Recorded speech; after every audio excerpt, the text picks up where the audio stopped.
في قرية صغيرة اسمها الظلال في قلب الصحراء، كان في بئر قديمة من أيام الجدود. الناس كانوا يقولوا إن فيها كنز مخفي من أيام الجاهلية، لكن كل اللي نزلوا فيها يا إما ما رجعوش يا إما رجعوا مجانين.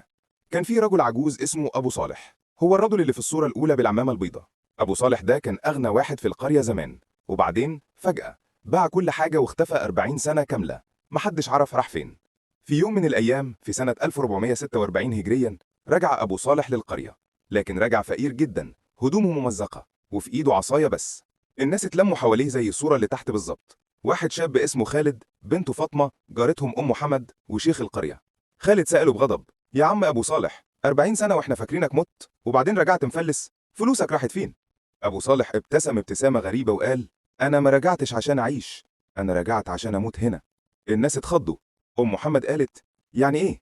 أنت كنت بتدور على كنز البئر زي ما الناس بتقول؟ أبو صالح ضحك ضحكة طويلة وقال: أيوة، نزلت البئر من 40 سنة، لقيت الكنز فعلا.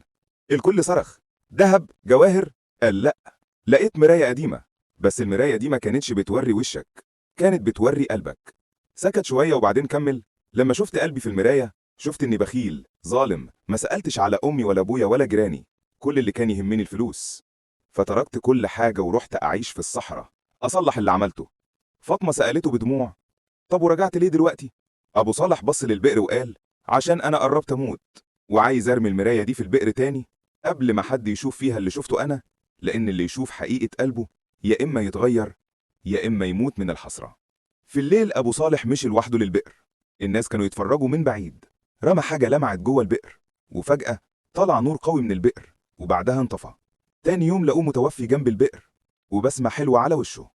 من يومها ومحدش جرؤ يقرب البئر تاني، والناس بتقول إن اللي يسمع الحكاية دي بالليل بيشوف في منامه مراية بتوريه قلبه.